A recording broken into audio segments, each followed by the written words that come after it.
Welcome, folks, to our Drive Chat episode number 12. We're fortunate enough today to have a follow-on discussion with someone from the liquor industry, and we'll be joined just now by Carmela. She's the Acting Sustainability Manager of Diageo South Africa.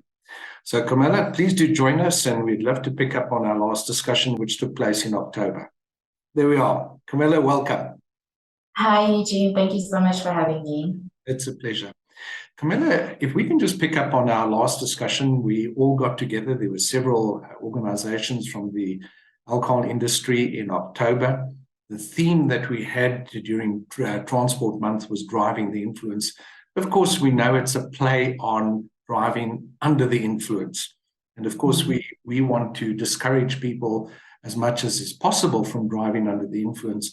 But we want to see it in a positive context. And to that end, we launched a pledge. And I'm glad to say that we've had a very positive response.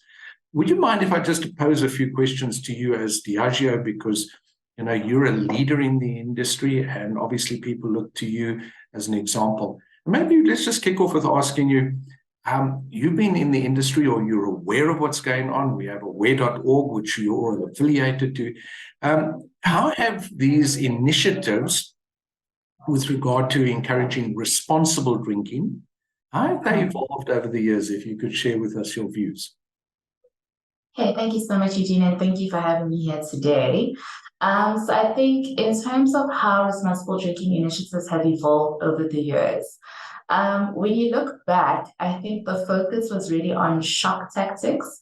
If you think of examples like the infamous Papa Wag vir jou campaign and the likes thereof, it was really just an attempt to get people to understand the realities of what happens when you drink and drive. I think now what has happened is there's been a shift from that to a more mindful approach and to have people understand that there is life after you find yourselves in those instances, firstly. And then secondly, also that you don't have to be in those situations firsthand. You can learn from someone else's experience. So that's an example that we have currently running with Wrong Side of the Road, where we've partnered up with Junior Kanye, who has had 15 drink driving incidents, but he has since then been able to reform his life. You don't need to go out there and have 15 incidents yourself. We can really just learn from him and how he's been able to pick himself up thereafter.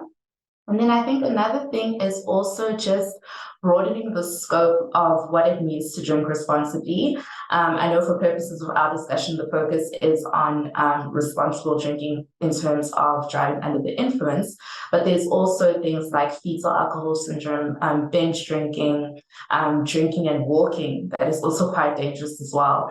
And so I think broadening the scope of what it really means to drink responsibly, and that is something that we've embodied in our approach. So we don't just speak to drink driving, but we call it promoting positive drinking. So in all aspects, whether you decide to drink or whether you decide not to drink, as long as you're doing it positively, that's what matters to us. Okay. Does that mean your elbow must be tilted correctly? Eh?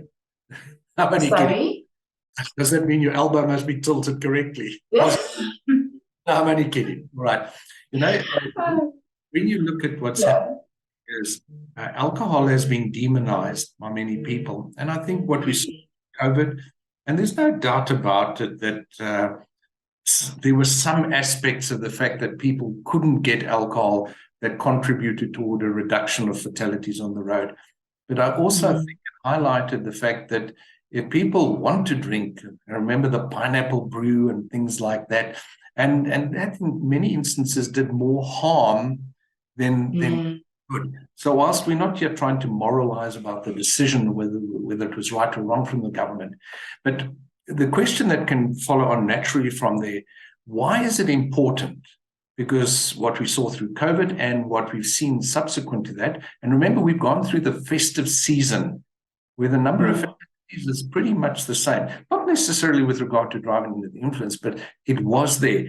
Why is it especially important in your industry, given the fact that alcohol has been demonized, to promote responsible use?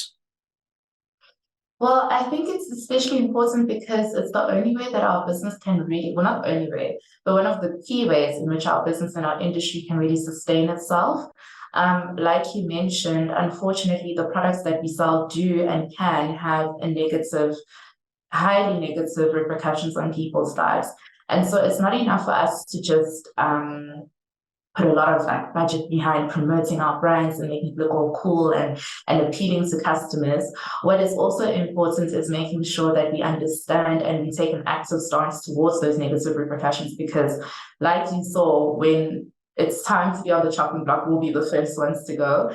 And so I think, yeah, it is one of the only ways that we can sustain ourselves. And that's why we as Diageo really want to change the way that the world drinks for the better.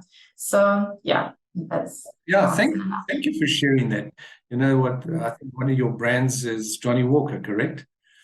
And it just made me think, in connection with a comment that you made earlier, it's not just drinking and driving that's dangerous. You mentioned drinking and walking, and I'm not trying to connect it to Johnny Walker, please, but the fact that so many pedestrians are killed as a result of being hit because of their irresponsible actions. So what I take from your comments and other comments is that it's a responsible use of alcohol. It just so happens that driving under the influence becomes really apparent, and it's really difficult to deal with. You know, I often use the analogy, the manufacturers produce vehicles that can travel speeds up to 300 kilometers an hour. And when somebody gets killed in one of their vehicles, they don't blame the manufacturer and say, it's your fault. It is the person behind the wheel. So I would like to believe that coming out of this discussion, as has been with others in your industry, we look to the individual. And I trust that the initiatives that you've been focusing on, and I know this to be true, it's how to change the behavior of the person who is using alcohol. So maybe let's just look at a third question. You had some great initiatives. And I think the fact that you mentioned that instance of the person who's had 12 challenges, let's put it this way. There's an old proverb that says, a wise person or a stupid person learns from their own mistakes, and a wise person learns from the mistakes of others. So what more initiatives can we expect from Diageo in 2023 and the time ahead with regard to acting responsibly? If you can share some of those with us. So currently we have a campaign that we're running on major national radio stations. I'm not sure if you have maybe heard of it. We have something called Drink IQ. And so Drink IQ is a website where we host information articles on really just understanding your relationship with alcohol. And as a part of that, we have a 10-question quiz where you're able to complete that and kind of suss out, like, how much do you really know about alcohol, especially those myths that are very, very dangerous, such as drinking coffee can sober you up, or, you know, having beer is more health conscious than having spirits, which not technically true. So yeah, we have the Drink IQ campaign, and we're hosting that on major radio stations, where people can call in after they've completed the quiz and just complete another question on air and win themselves a lovely, like, I think the gift is like, the price is like 5,000 Rand or something. So it's quite engaging.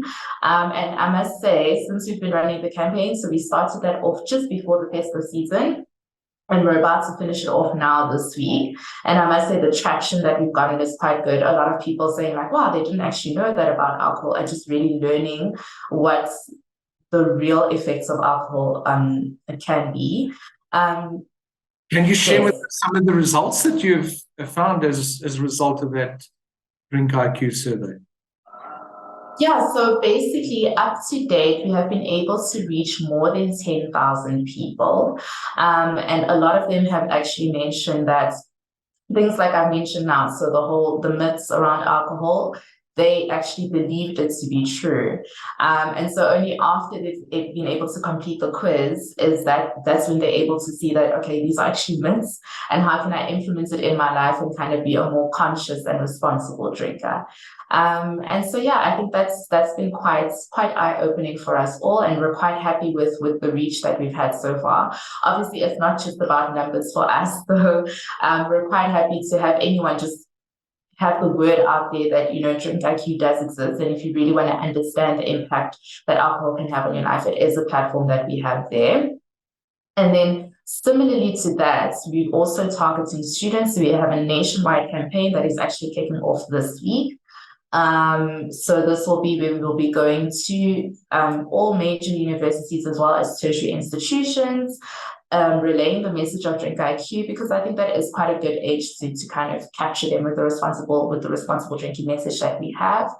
And then again, if they are able to complete the Drink IQ quiz, they stand a chance to win some fees, some tuition fees from us, which will be, I think, quite helpful and quite a nice initiative that we're excited to run. And then another thing that's quite exciting is partnership with other members of the alcohol industry. So it doesn't have to be that because Drink IQ is something that is owned by Diageo, that only Diageo plays a role in promoting it. So we're very excited to have partnered up with our friends at Distill. And we've been going around to selected nodes, relaying the message of Drink IQ, as well as one of their newly created apps, which focuses on just your mental health and mental well-being, because we feel like the two kind of go together. And so, yeah, we really are excited to see the impact of that, where we will be conducting research just to see what impact these kind of initiatives really do have. And I look forward to having conversations with you about that in the future. That'll be awesome. I must just think and pass comment on some of the initiatives that I've seen. And you mentioned the fact that you work with others. Watching the Heineken ad, for example, with Derek Watts, when I'm going to tell him he can't dance. Really, that must be true of radio announcers, that they can't dance. But they're not just so encouraging is the fact that we've had well-known personalities embrace this message. They are responsible individuals. And if we work with organizations such as yours and others, and I can't find fault with anyone in the industry, I must just tell you, with regard to them taking a dim view of these initiatives, and I'm glad that we were able to do so. Just in closing, any final message, bearing in mind, please, that we put up on our website, there's a corporate pledge and a personal pledge. Any closing message that you would like to share with our viewers?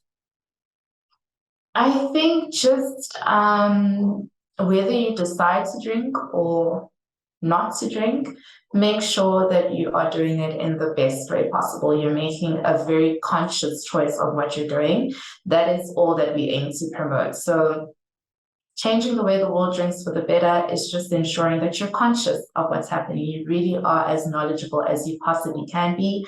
Knowledge is power, and that's all that we aim to do with our initiatives here at Diageo. Carmela, Acting Sustainability Manager for Diageo. Thank you very much for your time. I do trust that we'll happen on this again, because we will continue to drive the influence right throughout the course of the year. And I do think every little bit that you and I can do that will encourage people to drink responsibly is ensuring that there's one less life lost as a result of alcohol. So on that note, thank you very much again for joining us. And we look forward to the next exercise that we will engage with you. Thank you, folks. Mila, do take care. Thank you, Eugene, and the team at MasterDrive. Thank you so much. It's our pleasure. So, folks, that brings us to the end of Drive Chat number 12, and we look forward to sharing the next one with you. And in conclusion, please remember to go to our website, www.masterdrive.co.za, and you will find the pledge that you can take over there. Thank you very much and have a good day.